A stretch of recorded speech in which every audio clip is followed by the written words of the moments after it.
Hello বন্ধুরা, কেমন আছো সবাই? আজ আমি বানিয়েছি রসমালাই। প্রথমে আমি 1 প্যাকেট দুধ লেবু দিয়ে ফাটিয়ে নিয়ে ছানাগুলো ছেঁকে অন্য পাত্রে নিয়ে নিব। ছানাগুলোকে খুব ভালো করে মেখে নেব। মেখে নেওয়ার পর ছোট ছোট গোল করে নেব। আমার ছেলে মেয়ে দুজনেই রসমালাই খেতে খুব ভালোবাসে, তাই ভাবলাম আজকে রসমালাই বানিয়ে ফেলি। দেখো, গোল করে নিয়েছি।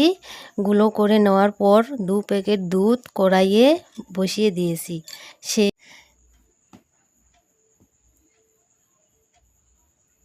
সেই দুধে স্বাদ অনুযায়ী চিনি দিয়ে দিব।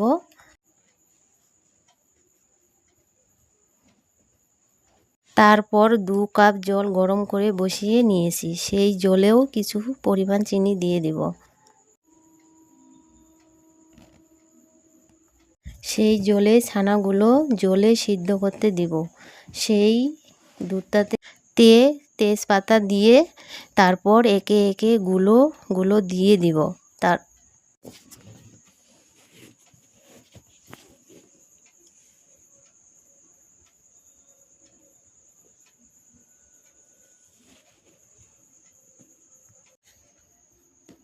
তারপর দুধটাকে ভালো করে জাল দিব।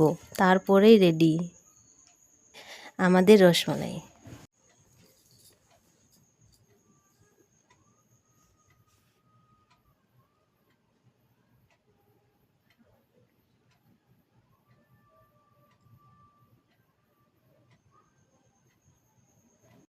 এনজয়, টাটা, বাই বাই, সবাই ভালো থাকবেন।